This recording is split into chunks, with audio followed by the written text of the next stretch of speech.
This channel does not promote any violence, harmful, or illegal activities. All content provided by this channel is meant for an educational and information purpose only.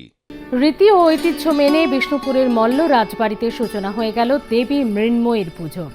দেবীর আগমনে নির্ঘণ্ট সূচিত হল মুহুর্মুহু কামানের শব্দে। পুজো শুরুর সঙ্গে সঙ্গে আবেগে ভাসলেন স্থানীয় বাসিন্দারা।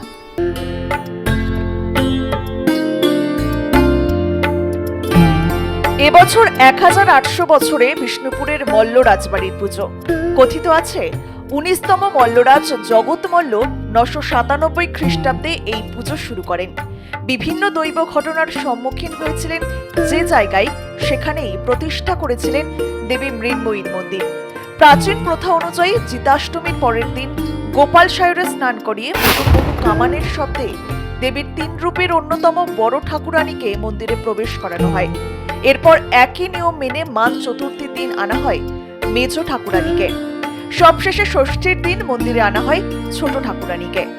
অষ্টমীর দিন মন্দিরে পূজিতা হবেন খচ্চর বাহিনী বা মহামারী। প্রথম দিকে শাক্ত মতে পুজো করতেন মল্লরাজারা। সেই সময় নরবলিরও প্রচলন ছিল। পরবর্তীতে রাজ পরিবার বৈষ্ণব মতে দীক্ষিত হওয়ায় পুজোর আচারে কিছু বদল আনা হয়।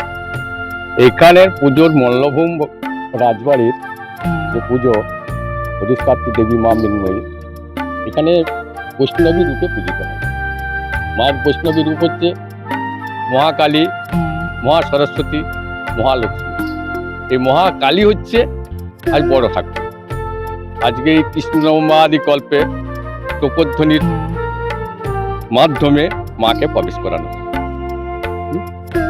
আর এইটা হয়ে আসছে হাজার কত বছর তো হয়ে গেল, 24-25 বছর। হ্যাঁ, তখন বলি ছিল, পুঁথিতে দেখা যায় তখন বলি ছিল।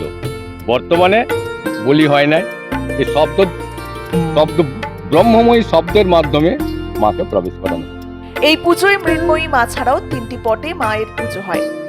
রাজ্যকে মহামারী থেকে রক্ষা করার জন্য অষ্টমীর দিন রাতে মহামারী দেবীর পুজো হয়।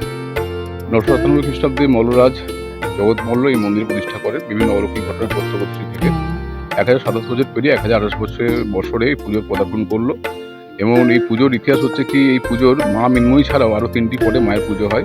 বড় ঠাকুরানী, মেজ ঠাকুরানী, ছোট ঠাকুরানী। শ্রী শ্রী চণ্ডীর মতো বলা আছে বড় ঠাকুরানী হচ্ছেন মহাকালীর রূপ, মেজ ঠাকুরানী হচ্ছেন মহালক্ষ্মীর রূপ এবং ছোট ঠাকুরানী হচ্ছেন মহা সরস্বতীর রূপ। এ শোনা যায় নাকি এককালে সমস্ত মল্লভূম জুড়ে এই কামান দাগার পরেই বিভিন্ন যে মণ্ডপ বা বনদী বাড়ি পুজো ছিল সেই পুজো শুরু হতো আর কি।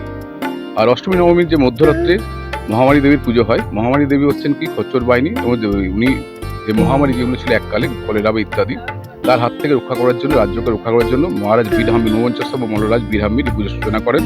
প্রাচীন রীতি ও আচার অটুট থাকলেও মল্ল রাজ পরিবারের এই পুজোর জেলা কিছুটা ম্লান হয়েছে। বাঁকুড়া থেকে মিলন কর্মকারের রিপোর্ট, আর প্লাস নিউজ।